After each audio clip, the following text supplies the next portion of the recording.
A'udzubillahi minasyaitonirrajim. Bismillahirrahmanirrahim. Assalamualaikum warahmatullahi wabarakatuh.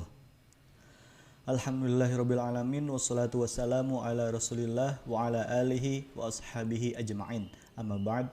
Rabbi shrah li sadri wa yassir li amri wa hlul 'uqdatam min lisani yafqahu qawli. Baik, pada kesempatan kali ini kita akan membahas salah satu materi PAI di kelas 12, yakni pernikahan dalam Islam. Nikah secara bahasa memiliki arti mengumpulkan atau menggabungkan.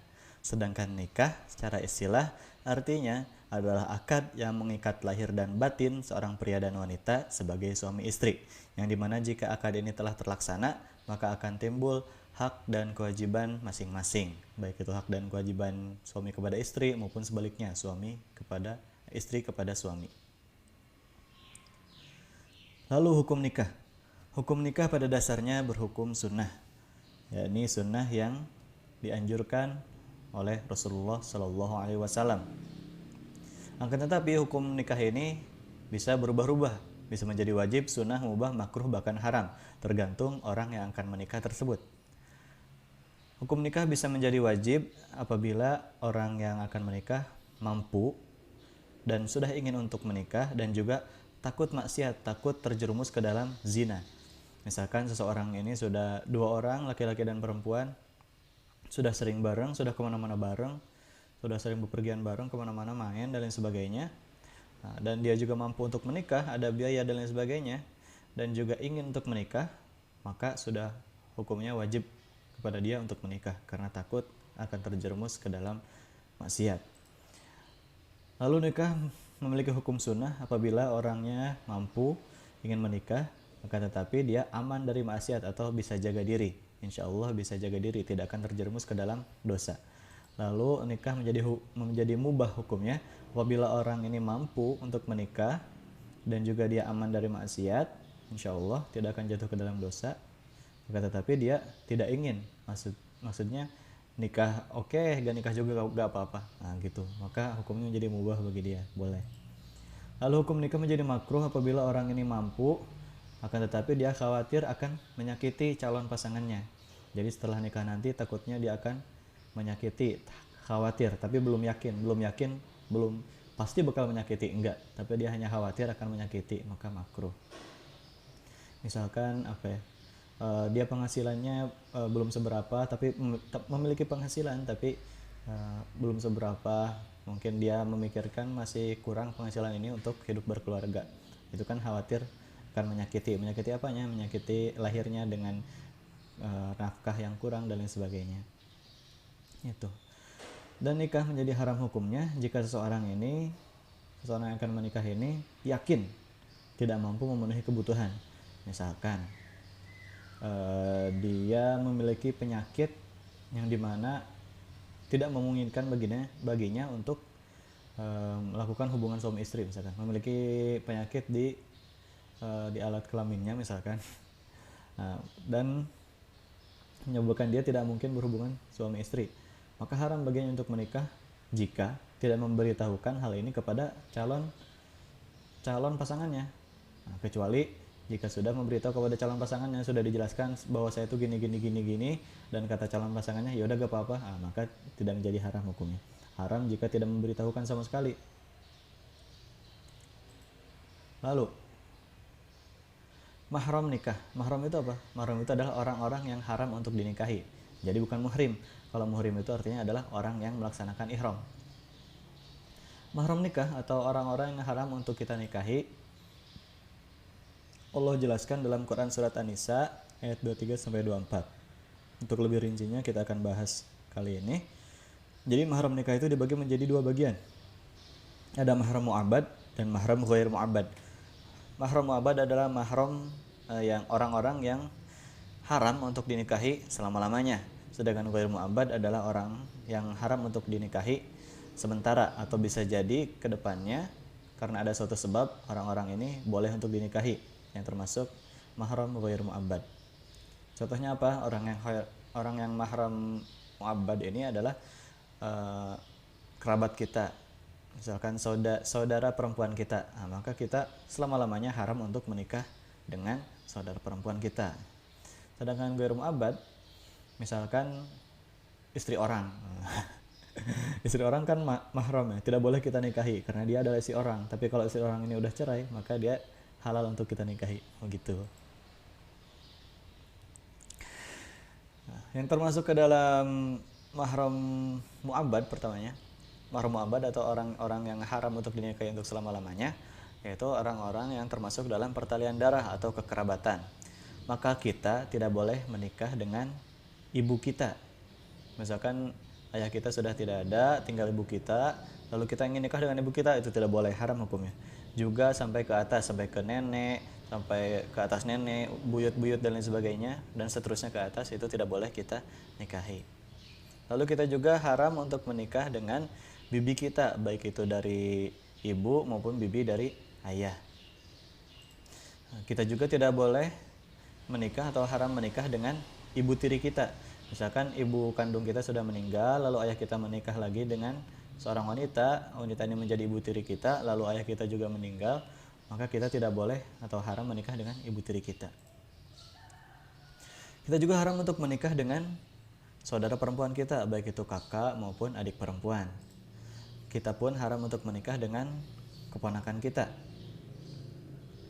Nah, misalkan kakak perempuan kita atau adik perempuan kita sudah menikah lalu memiliki anak, nah, si anak perempuan dari kakak atau adik kita ini haram untuk kita nikahi, haram menikah dengan keponakan kita. Lalu dari kekerabatan siapa yang boleh kita nikahi? Itu adalah sepupu. Misalkan bibi kita sudah menikah lalu punya anak, maka anaknya bibi ini atau sepupu kita boleh kita nikahi. Itu. Lalu yang termasuk haram mu'abbad selanjutnya atau yang selamanya haram untuk dinikahi itu adalah saudara atau kerabat sepersusuan. Yang haram adalah ibu yang menyusui kita dan juga saudara sepersusuan. Misalkan ketika kita kecil kita disusui oleh orang lain, dia disusui oleh wanita lain, maka wanita yang menyusui kita ini haram untuk kita nikahi. Dia adalah ibu yang menyusui kita, ibu sepersusuan. Nah, lalu kita juga haram untuk menikah dengan saudara sepersusuan. Misalkan si ibu ini selain menyusui kita, menyusui juga orang lain, maka kita haram menikah dengan saudara sepersusuan kita. Nah, itu haram mu'abbad, mahram mu'abbad atau mahram selama-lamanya. Lalu yang termasuk ke dalam mahram ghair mu'abbad atau tidak selama-lamanya, nah, ini misalkan kita sudah menikah dengan seorang wanita, nah, kita sudah memiliki istri, lalu kita ingin menikah lagi, ingin punya istri yang kedua, misalkan ingin punya istri mudanya, istri yang kedua lah, maka kita tidak boleh memilih atau menikahi ibu dari istri kita. Kita juga tidak boleh menikahi nenek dari istri kita. Kita juga tidak boleh menikahi bibi dari istri kita. Kita juga tidak boleh menikahi saudara perempuan dari istri kita. Kita juga tidak boleh menikahi anak dari istri kita. Misalkan istri kita adalah janda yang sudah memiliki anak, maka anak dari istri kita sebelum menikah dengan kita, paham nggak? Jadi kita menikah dengan seorang perempuan ini adalah janda, sudah memiliki anak perempuan. Nah, kita menikah dengan si perempuan ini dan kita juga tidak boleh menikah, maka kita juga tidak boleh menikah dengan anak perempuan dari istri kita. Setelah menikah kemudian kita memiliki anak perempuan, tentu saja kita tidak boleh menikah dengan anak perempuan kita. Lalu misalkan istri kita memiliki kakak dan memiliki anak, jadi keponakan istri pun tidak boleh kita nikahi. Seperti itu. Oh iya. Nah, sebelumnya, lalu jika kita sudah cerai dengan si istri ini dan istri kita, baik itu cerai hidup ataupun cerai meninggal, baik itu karena istrinya meninggal ataupun istrinya masih hidup tapi dicerai, maka kita halal untuk menikahi dengan orang-orang ini, dengan ibunya, dengan mantan mertua, dengan bibinya, dengan neneknya. Masa nikah sama nenek sih, ada aja. Lalu dengan saudara perempuannya, dengan anaknya dan lain sebagainya. Gitu, asalkan si istri ini sudah tidak berhubungan lagi dengan kita. Gitu. Maka ini disebut mahram ghair mu'abbad. Orang-orang yang haram untuk dinikahi tapi untuk sementara, tidak selama-lamanya. Rukun nikah ada calon suami, calon istri, ada wali dari calon istri, ada 2 saksi, dan ada sigot. Sigot ini adalah ijab qabul. Calon suami syaratnya adalah bukan mahram tentu saja, lalu ada keridoan. Jadi ada keridoan setidaknya pertanyaan mau apa enggak dan sebagainya. Jadi jangan dipaksa-paksa, enggak mau juga tetap dipaksa nikah. Jangan. Bukan zamannya Siti Nurbaya. Lalu harus jelas identitas dari calon suami tersebut. Kita tidak boleh menikahi seorang yang enggak jelas. Misalkan orang ini di sini namanya A, di sana namanya B, di sana namanya C, beda-beda namanya. Bahkan dia gak tahu tinggal di mana, gak tahu kerjaannya apa dan sebagainya. Tapi tetap kita mau nikah sama dia, enggak boleh. Lalu syarat dari calon istri, bukan mahram tentu saja sama. Lalu harus bebas. Bebas dari apa? Pertama, bebas bukan istri orang. Jadi tidak berstatus sebagai istri orang lain, dan juga bebas dari masa iddah. Jadi selesai masa iddah, misalkan istri ini sudah cerai, maka harus diselesaikan dulu masa iddahnya, baru boleh menikah lagi dengan orang lain. Lalu syarat dari wali. Syarat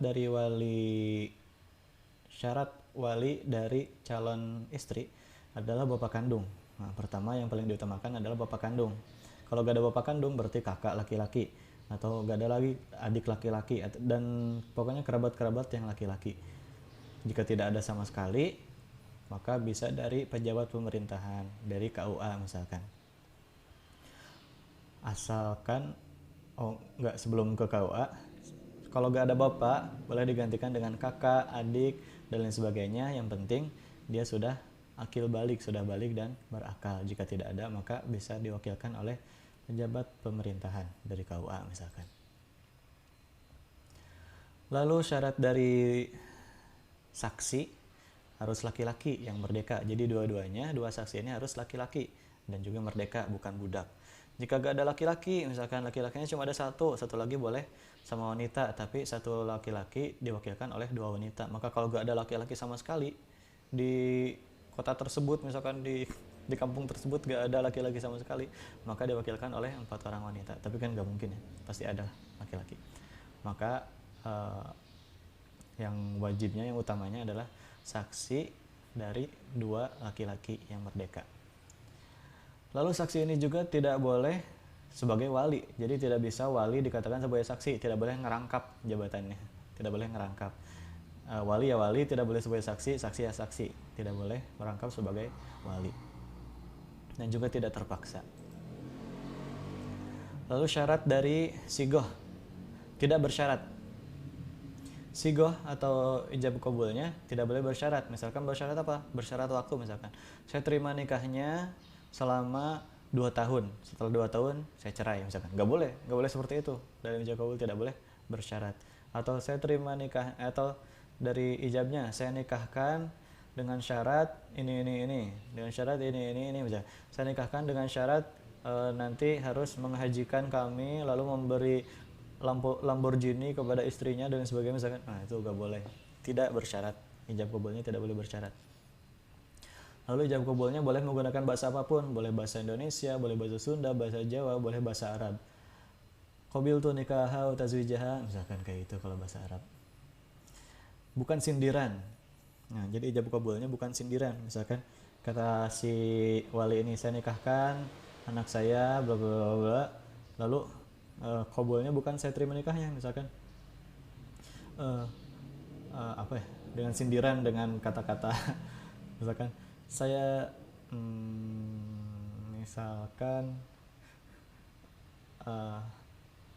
kutampung rezeki yang turun dari langit ini, misalkan seperti itu, atau dikias-kiaskan lah gimana lah, sok-sok keren, padahal itu jadi gak sah ijab qabulnya, sigotnya. Misalkan dengan sindir-sindiran, dengan puisi-puisi, atau pokoknya harus tegas, saya terima nikahnya, kayak gitu. Itu syarat dari sigot. Maka rukun nikah ada berapa tadi? 1 calon laki-laki, 2 calon perempuan, 3 wali dari calon perempuan, 4 2 orang saksi, dan 5 adalah sigot atau ijab qabul. Selanjutnya, pernikahan yang tidak sah. Ada nikah mut'ah. Nikah mut'ah itu apa?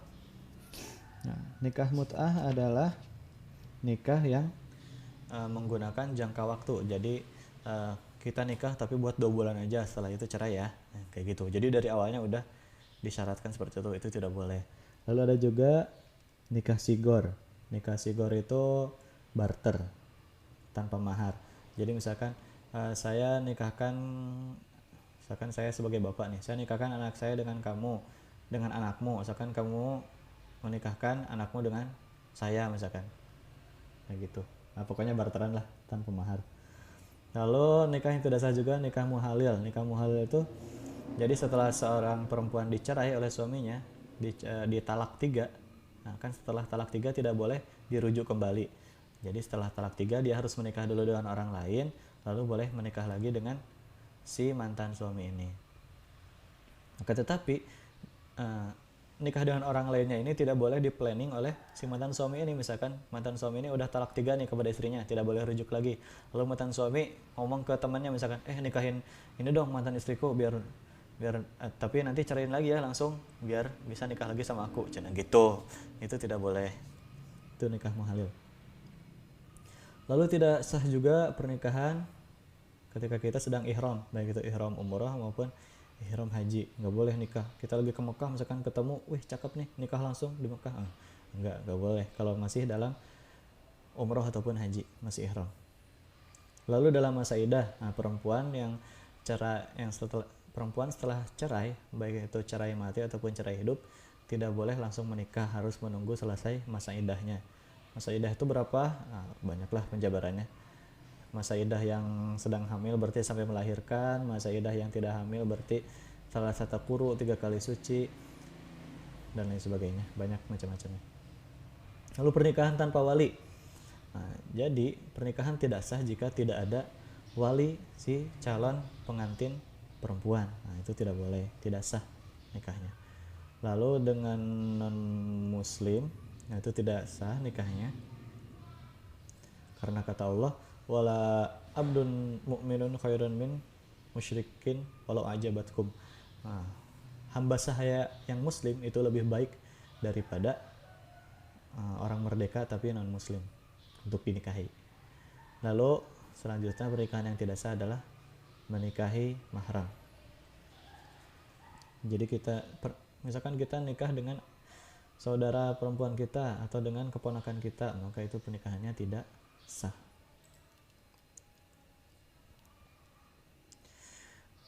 Pernikahan dalam peraturan Indonesia dicatat dalam Undang-Undang Nomor 1 Tahun 1974. Isinya tidak jauh beda dengan ketentuan Islam, tetapi tambahannya yang tidak terdapat dalam peraturan pernikahan dalam Islam adalah pernikahan harus dicatat. Harus ada catatan kenegaraannya. Jadi harus dicatat di KUA, harus dicatat sehingga di buku nikah dan sebagainya. Itu kan peraturan dari negara, peraturan dari Indonesia. Tapi itu tetap harus kita jalankan karena kita adalah masyarakat Indonesia, warga Indonesia. Setelah menikah muncul hak dan kewajiban yang baru. Pertama, hak dan kewajiban bersama. Misalkan contohnya hak dan kewajiban bersama, hak dan kewajiban suami dan istri sama-sama memiliki hak dan kewajiban ini. Pertama misalkan mendidik anak, lalu menjaga kehormatan keluarga, lalu baik kepada keluarga mertua dan lain sebagainya. Itu bersama. Lalu kewajiban suami kepada istri apa? Memberi nafkah, memberi pakaian, memberi tempat tinggal, nafkah lahir batin dan lain sebagainya. Lalu kewajiban istri kepada suami adalah taat kepada suami, menjaga diri dan kehormatan keluarga, juga bersyukur atas nafkah yang diberikan oleh suami. Hikmah nikah. Hikmah nikah, dengan kita menikah berarti kita menjalankan perintah Allah dan Rasul, karena Allah dan Rasul memerintahkan kepada kita untuk menikah. Lalu dengan kita menikah maka kita bisa menjalin hubungan yang halal dengan istri kita tentu saja. Lalu dengan menikah juga kita bisa memiliki keturunan yang sah, keturunan yang sah, benar-benar keturunan kita.